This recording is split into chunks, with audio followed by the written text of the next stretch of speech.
Before we get started with today's video, I want to thank everybody. We've busted 15,300 subscribers, and I also want to say thank you to my new YouTube members. I have gained 10 members over the last week, and that's because I've dropped the membership down to just 99 cents. You can join for 99 cents a month and get a lot of great information and get a lot of perks with that. Also, if you're watching me on Odyssey and Utreon, you can become members over there as well. What we're going to cover today is, I think, a distribution that I don't hear a lot about, but it is very solid. When I say I don't hear a lot about it, I have a few people every now and then pop up in my comments and say, this distribution works for them, this distribution is great, but you just don't see a lot of coverage of it. And the name of that distribution is Zorin OS. Now, having said that, I think one of the reasons we do have issues sometimes with people talking about Zorin OS is because they do offer two different versions. Actually, you've got 4 different versions you can get now. You can get Zorin OS, you can get Zorin OS Pro, Zorin OS Lite, or they have the new Grid, which is more for schools and companies that have more than one instance of Zorin running on desktop PCs. And then the Grid gives you the ability to control things over all of those PCs from one central location. Now, when you come to their website, I'll be sure to put that link in the description below. It's a base, beautiful website. It says make your computer more powerful, more secure. It's an alternative to Windows and Mac. Make your computer faster, more powerful. It's been covered by Forbes, ZDNet, TechRadar, PC World, and then a familiar desktop you already know. Zorin OS is designed to be easy, so you don't need to learn anything to get started. And Zorin OS Appearance app lets you change the desktop layout to feel like the environment you're familiar with. Now, to get the desktop layout, you actually have to get the Pro version. Now, if you get the regular core version, it's free. But if you go with the Pro version, let's click on over to it. It actually costs you $39. And it goes through here and it says pick a desktop, any desktop. You get a standard number of layouts that you can choose from. You also get different wallpapers. You get a lot of pre-installed creative suites as well. Yes, these are things you can download from the repository, so you don't have to worry about that. Plus, you get tech support from the 2 developers of the project. So that means if you should have any problems, you can go directly to them to see if it's something that they can help you out with. You've got a lot of different things here that come with the Pro version. And we'll be taking a look at the Pro version today. What I do want to say is, whether you get the core or Pro version, you're getting a very beautiful desktop operating system. And you're also going to be getting something that I believe is on a solid base and is real easy for people that are making the switch from Windows and Mac a whole lot easier. So what we're going to do now is we're going to go ahead and zip on over to the desktop. And I kind of want to go ahead and show you the boot screen so that way you can kind of see how it boots up. And we'll go ahead and try or install Zorin. We'll go ahead and skip those checks because we are in GNOME boxes. And as you see, it's got a nice little boot screen with the Zorin logo.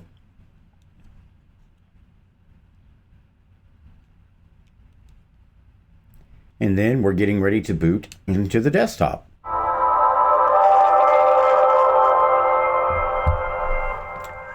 We're going to go ahead and try Zorin OS, so let's go ahead and click on try. And if you've worked any with Ubuntu or Ubuntu-based distros, you'd be real familiar with the install process. Pretty much the same screen across the board. And then you come to the desktop, and it seems to have fixed the resolution issue all by itself, which is pretty nice. A lot of the distros I test drive inside a virtual machine don't do that. But you boot into the screen, it's very beautiful. Now, this is based on GNOME, so it's going to have a familiar feel about it. If you come down here, you've got your date and time. You've got power, you've got wired connection settings, and I do believe they have a little bit of XFCE in it as well. Now, that is a really bright wallpaper. What I want to do is I want to go ahead and see if I can change that. Let's change the background. I want something just a little darker because my eyes can't handle all that. Let's go with something like that and close that. That'll work. And you have a little bit of transparency on the bar. You can see it better when you've got a lighter background, obviously, but I wanted to go with a darker background. And this is basically a very beautiful desktop and a very familiar environment. If you come down here, it gives you that feel of whether you're on Windows 7 or something like that. It makes it real comfortable for a Windows user to switch over. And that's what they're aiming for, giving you the ease of use of coming from one operating system over to another and feeling like you kind of already know how to get around in it. Okay, now if we right click, you can do new folder, new document, show desktop and files, change background, display settings, and then of course settings. Let's go ahead and just take a quick peek at settings. And I'm sure you're all familiar with this, especially if you've ever used Ubuntu. Let's go down through here. You've got background, network, applications, online accounts, sharing, display, accessibility, default applications, about. This is Zorin OS 16.2, 64-bit. The windowing system is X11, and we are in the KVM right here. And then we'll go back to the top, and that's pretty much it. What I'm trying to see is how do we change it to a dark mode. So let's come back down here. Let's click on this. Zorin appearance. Let's go ahead and open that up. Now this right here is an extra that you get with Zorin Pro. This is a way to change your layout. So let's say you wanted to change it up to something like this right here. Let's change it to that Windows 11 type feel. It moves everything to the center down here. You see that. And then when you open up that application menu, you get more of a wider look. And I actually kind of like that because I want to show you something real quick. Let's put it back to the way it was. Let's open this up. One of the things that bugs me about the distro, and this is just personal preference, this isn't something that's wrong with it, is when I hover over accessories, I expect my accessories to pop up over here, and they don't. You actually got to click on them, and then it brings all your accessories up right here. And then you have to actually click a back button to get to your next set of applications. Now, when you change it over to something like this, and you come down here, all your applications are just listed. Or you can do a search for them up here, or you could close out, and if you want it to be more like a Mac feel, you could click on that, and it would change it to a Mac feel. Then you could click here, and you would get your applications laid out like that. I do like the layout part of Zorin OS. I know you can get it on other distributions. I believe Manjaro GNOME had it for a while. I'm not sure if they still do. And then you can come up over here. You've got your home, music, pictures, software settings, Zorin appearance. Now, I want to change the theme. Can I go to a dark? Yes, I can. Let's go to a dark theme. That changes over real well right there. And then you've got your interface. You can move your title bar buttons either to the left, to the right with one click. Enable, disable animations. You got jelly mode, which is wobbly windows. It's not on right now, but if you turn it on and you grab your window, you've got wobbly windows, if that's something you like. And then you could have whatever your left super key, you can set it up to go to the Zorin menu, activities menu, whatever you want it to do. And then of course you could turn on your activities overview hot corner if you wanted to, just turn that on. And then you could use that. And then your desktop, icons on the desktop, if you don't want any, just shut it off. All your icons disappear. And then of course you can change the size of those icons. Standard, you can make it small, you can make it tiny, or you could make it large if you wanted to. So that's truly up to you. They give you quite a bit of control there. And if you're old school and want your home trash, mounted volumes, and network servers over here, you could do that if you wanted to. You could add those to your desktop. And then of course your fonts. You got your Enter regular fonts, your Sans regular fonts, JetBrains, and Enter bold fonts. Now, one thing I do want to show you that I'm very impressed with Zorin OS is that they also have a Zorin OS Lite version, which is for computers that are up to over 15 years old, which I think is really awesome. And then you can also come down here and they've got a world of incredible apps, and it's ready and set for gaming: Steam, Lutris, Epic Games, itch.io, and GOG. And then of course you've got your phone and computer work as one with Zorin Connect. This is kind of like KDE Connect, but it's Zorin's own version. Dual boot and accessibility, and compatible with documents and files. Now, going more in depth to what I was just talking about, is it's easier to install Windows apps. They have Windows app support right in their menu. And then we can come down a little bit further and it talks a little bit about their gaming. And then enhancing the office experience. Now, this is one of the things I think is really great. And it gives you alternatives to Microsoft fonts. And it explains, and anybody that's used LibreOffice or OnlyOffice and doesn't have the Microsoft fonts, you understand when you start sharing documents back and forth between Microsoft Office and LibreOffice that if you don't have the same fonts, sometimes the formatting gets messed up and the spacing is messed up and it throws everything completely off. Now, what Zorin has done, because Windows fonts are proprietary, they've created their own alternate version of these fonts.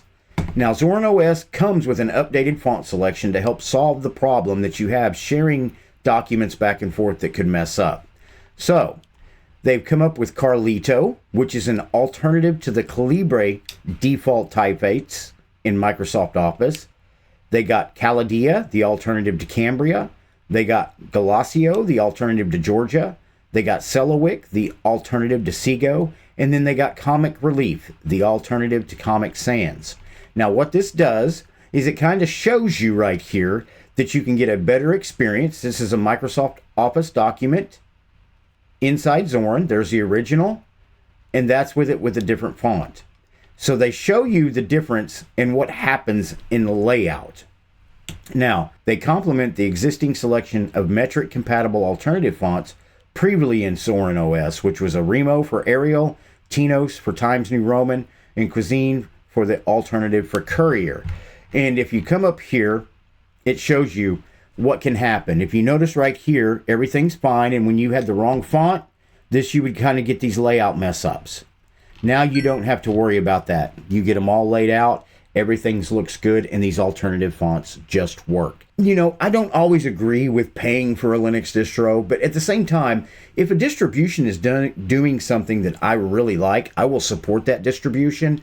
And I think all the work that Zorin has done, I think they deserve the support. They're making things a lot easier for those that are wanting to switch or those that are already on Linux that just want a seamless way of doing things. So let's go back to the desktop.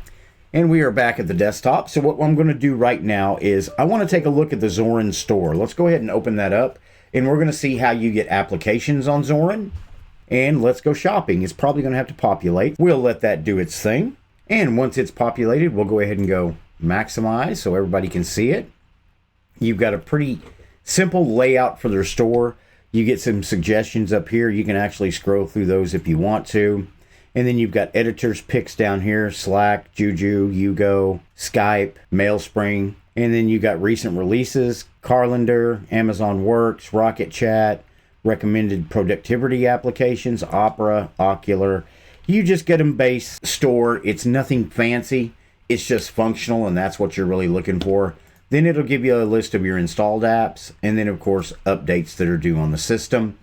You can update OBS, KDE application platforms, and then we can come back over to Explore, because I do believe it comes with Kdenlive. That's why it would have that. Now, if you wanted to do a search, you could just come up here, and if you wanted to do a search for something like Blender, it would automatically start searching, and it lets you know right there, there's Blender.